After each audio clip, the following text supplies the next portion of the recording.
ორგანიზაციები ვართ, რევოლუციას ვაწყობთ. რევოლუციას აწყობ. საპროტესტო მუხტი დავარდა, რევოლუციური სცენარი ჩავარდა, თუმცა არასამთავრობო სექტორი მაინც გამოსავლის ძიებაშია. გვიან ღამით კლუბ ბასიანში კონსპირაციულად შეკრებილმა NGO-ებმა და რადიკალმა აქტივისტებმა LGBT პროპაგანდის წინააღმდეგ 5 თვის წინ მიღებულ კანონზე იმსჯელეს. მართალია ოჯახური ღირებულებებისა და არასრულწლოვანთა დაცვის შესახებ კანონი მათ არ მოსწონთ, თუმცა სინამდვილეში რას ემსახურებოდა ეს შეკრება, ადვილი მისახვედრია. კლუბ ბასიანში რამდენიმე საათიანი მსჯელობის დასრულების შემდეგ სოციალური სამართლიანობის ცენტრის ხელმძღვანელი აცხადებს, რომ განიხილეს ყველაფერი, მათ შორის ქვეყანაში არსებული ვითარება და ის კანონმდებლობაც, რომელიც მათ არ მოსწონთ. ეს არის სამოქალაქო საზოგადოების შეხვედრა და ჩვენ ვსაუბრობთ იმის შესახებ, თუ როგორ ფორმდება ქვეყანაში ავტორიტარიზმი და რაც ამ პროცესში არის ინსტრუმენტი რეჟიმისთვის, ყველაფერს შევაფასებთ. მათ შორის პროპაგანდისტულ მედიას, მაგალითად აუცილებლად ვილაპარაკებთ პოზიტივიზე და იმედზე, რომელიც არ შეესაბამება მედიას სტანდარტს.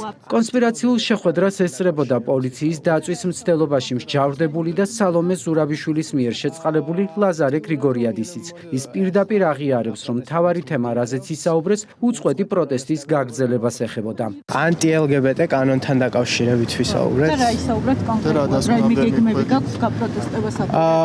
აქტიურად რომ მონაწილეოთ წინააღმდეგობაში ხელისუფლების მიმართ. საერთოდ ეხლა რა პროტესტებიც მიმდინარეობს, უწყვეტი პროტესტები როგორ განვახორციელოთ? ხელისუფლების წინააღმდეგ მოქმედი ნაცენჯეოები და მათი აქტივისტები საპროტესტო მუხტის შენარჩუნებას ცდილობენ. მათი კონსპირაციული შეხვედრაც ამას უკავშირდებოდა. თვითონაც აღიარებენ, რომ აქციებში მათი ჩართულობა სწორედ იმ კანონმდებლობების წინააღმდეგ იყო მიმართული, რომელიც ეროვნული ღირებულებების დაცვას ეხებოდა. ხალხის ზალაში განმარტავენ, რომ აქციების უკან, რომელიც ბოლო რამდენიმე კვირაა რუსთაველზე მიმდინარეობს, სწორედ ის ადამიანები დგანან, რომლებისთვისაც ოჯახური ღირებულებები და არასრულწლოვანთა უფლებების დაცვა მიუღებელია.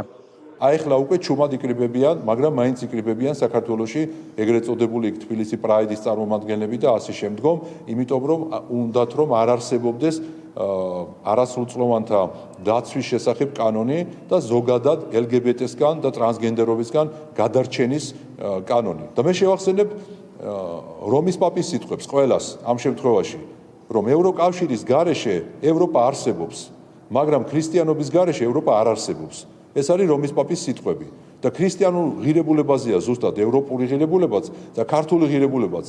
ქრისტიანული ღირებულება თბილისის პრაიდს არ აინტერესებს. მას აინტერესებს ტრანსგენდერი, რაც ახლა ხდება და უნდათ რომ ეს არ იყოს ეს კანონი, რომელიც დაიცავს ჩვენს ბავშვებს და რომლებსაც ეუბნებიან, რომ თურმე შენი დედა და მამა შეიძლება იყოს მამა და მამა. ეს არის გაუკუღმართებული აზროვნება და ცხოვრება უნდათ რომ საქართველოში დააკანონონ. რატომ არის მნიშვნელოვანი ეროვნული ღირებულებების დაცვა და რამ განაპირობა LGBT პროპაგანდის წინააღმდეგ მიმართული კანონის მიღება? ქართულ ოცნებაში აცხადებენ, რომ სოფლიოში არსებული გამოწვევების ფონზე აუცილებელია იმ ფასეულობების დაცვა, რომელიც ქვეყნის იდენტობას განსაზღვრავს. როდესაც ადამიანის უფლებების დაცვაზე მიდგება საკითხი, რასაკვირველია პასუხისმგებელმა ხელისუფლებამ უნდა გაითვალისწინოს არა მარტო სექსუალური უმცირესობის უფლებები, არამედ უმრავლესობის უფლებები და განსაკუთრებით ბავშვის უფლებები, რომელიც უნდა იყოს დაცული იმ პროპაგანდისაგან, რაც აი ამ ცხოვრების გარკვეულ წესს შეეხება. ეს არ ნიშნავს, რომ ადამიანის უფლებები დაირღვევა, თუ კი ესეთი კანონი იქნება მიღებული. ჩვენ ვიცავთ ყველა ოჯახს, რომელშიც შეიძლება აი ამ პროპაგანდით გარკვეული ზიანი მიადგეს ბავშვებს, ახალთაობას, ოჯახებს. ბოლო 10 წლის განმავლობაში რა ხდება ევროპის წამყვან ქვეყნებში და კიდევ ერთხელ რომ უფრო შეკრებულად არ დავასახელებ, ხო?